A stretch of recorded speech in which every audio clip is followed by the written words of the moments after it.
Kaibigan, huwag ismuli na mga kaso at responde sa barangay. Dahil sa ilang video na aming nakalap, may mabibigat na kaso at insidenteng dito nangyari.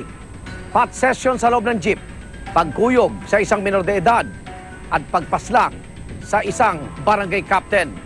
Huli sa CCTV.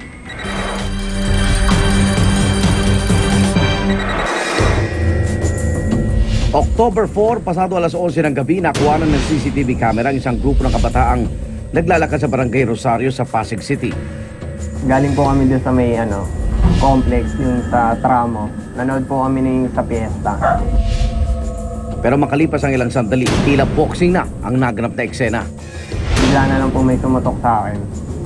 Yung binugbog na po ako ng dalawa, nung napasandal na ako sa pader, biglang may tumawid pa po daw marami. Walang kalaban-labang sinalo ng biktima ang lahat ng suntok at tadyak sa kanya. Ang isa sa mga nanakit, tinampas pa ng bisikleta ang biktima. Kasi nung binubugbog ako, sumisigaw na po ako ng tama na. Kasi nga marami na kasi sumusuntok eh. Mabilis ako maripas ang takbo ang mga nambugbog. Habang ang biktima nagsumbong sa barangay. Pag-responde, agad-agad nagtago yung mga kabataan na to. At pinuntahan namin una, siyempre, yung mga magulang. Dahil yung ibang nambugbog, minor de edad din. At yung iba, hindi naman minor de edad. Kinabukasan, voluntaryo nagpuntahan yung mga magulang nito. Nakipag-usap dito sa biktima. Malaking bukol sa ulo tinamo ng biktima. Sa mga katawan ko po, sumasakit masyado. Pagkatapos nun, nilagnat po ako. Ayon kay Floricel Santos, Executive Officer ng Barangay Rosario, may tuturing ng isang krimen ang ginawang pambubugbog sa biktima.